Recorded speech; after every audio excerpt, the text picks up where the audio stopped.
নিজেকে ভালোবেসে ফেলাটা ভয়ঙ্কর রকমের সুন্দর। ভয়ঙ্করই বললাম, কারণ নিজেকে ভালোবাসার পরে এই আমার আমির বাইরে অন্য কিছুর কথা মাথায় আসে না। সব কিছুতেই থাকে নিজের প্রায়োরিটি, নিজের ভালো লাগা, নিজের আঘাতে নিজেই হাত বুলিয়ে দেওয়ার মনোভাব।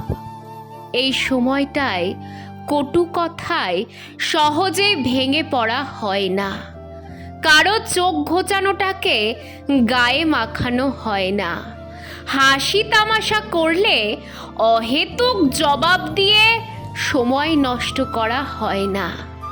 তখন নিজেকে ভালো লাগে, নিজের হাসি অপার্থিব বলে মনে হয়।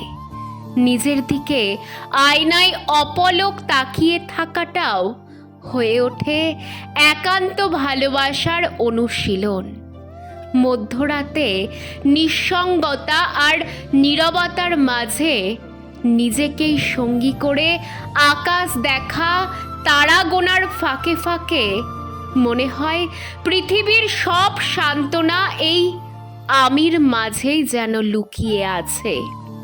কেউ কাছে না এলেও অভিমান হয় না, কারণ তখন নিজের ভালোবাসাতেই হৃদয় ভরে থাকে। অপেক্ষার চেয়েও বড় হয়ে ওঠে এই উপস্থিতি, নিজের মধ্যে নিজেকে খুঁজে পাওয়ার উপস্থিতি।